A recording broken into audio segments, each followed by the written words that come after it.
Shavua Tov Rabotai, Besorot Tovot, 7e jour du mois de Tishrei, 3 jours avant Kippour, et il y a à peu près 150 ans, il y avait un grand rabbin, vous avez entendu parler, Rabbi Israël Salanter. Il est Meyased Avit Noat Amoussar, tout ce qui est le mouvement du leçon, du moral, c'était lui qui a fondé cette importance d'étude.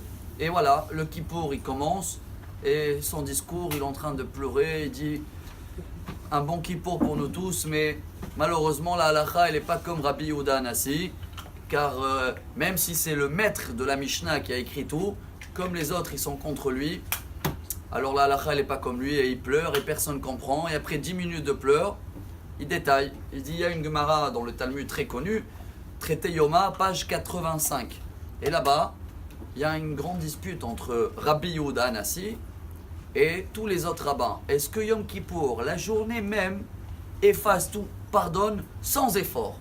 Rabbi Yehuda Hanassi dit oui, Kippour il a une ségoula énorme.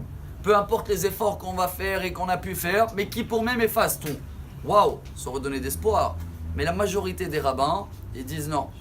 Il y a une condition. Kippour efface tout, mais il faut quand même faire teshuva, un effort. Quel effort vous allez me demander aujourd'hui? Eh bien, je pense que c'est simple. Cette Gemara que tout le monde va se rappeler maintenant, et exprès, on l'a commencé 3 jours avant Kippour. C'est Yoma, on a vu page 85. 85 en valeur numérique, c'est P, c'est notre bouche. Oui, chers amis, ce message, il faut, je ne dis pas le partager, c'est d'abord l'appliquer. Mais si on peut vraiment le diffuser, si vous demandez un effort qu'on peut faire Kippour, que même Rabbi Yehuda Hanassi, Chachamim, ils vont être tous d'accord que Kippour va tout effacer et va nous donner une année clean parce que tout sera blanc, c'est de prendre sur nous, de faire Ta'anit Dibour. Utiliser notre bouche à Kippour que pour sortir de la prière. De toute façon, il n'y a rien qui rentre parce que c'est le jeûne. Mais venez même, on essaie qu'il n'y a rien qui rentre, qui sort de la bouche, qui fait pas partie des prières à Kippour. Ni bonjour, ni au revoir, ni je vais faire rien du tout. C'est faisable. C'est 25 heures, c'est pas la fin du monde. 25 heures. Ko tevarechu et Bnei Israël, les Kohanim ils disent tous les matins. Ko, c'est 25. Si on veut avoir une bracha pour avoir une année formidable, alors oui, chacun de nous essaye. On a 3 jours pour parler ce qu'on veut. Mais à partir de la rentrée de Kippour jusqu'à la fin de Kippour, cette année, je prends sur moi de ne pas parler un mot. Si vous allez me dire que c'est très dur, minimum dans la synagogue. Mais il y en a qui arrivent à le faire tout Kippour.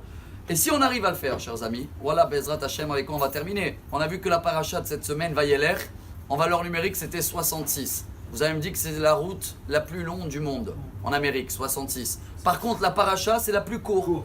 Donc le message de la tchouva, on a l'impression que c'est dur, c'est long, c'est très court. Une bonne décision, la bouche pour Kippour, et ça y est, Rabbi Yehuda Hanassi, Chachamim, ils sont tous d'accord que Bezrat Hashem, Kippour va nous donner une année extraordinaire. Voilà le message du jour. Maintenant qu'on va écouter le shofar, venez, on va essayer de écouter ce message et le partager, comme ça Bezrat Hashem, tout ce qui va sortir de notre bouche cette semaine, et surtout mardi soir et mercredi, sera accepté directement en haut.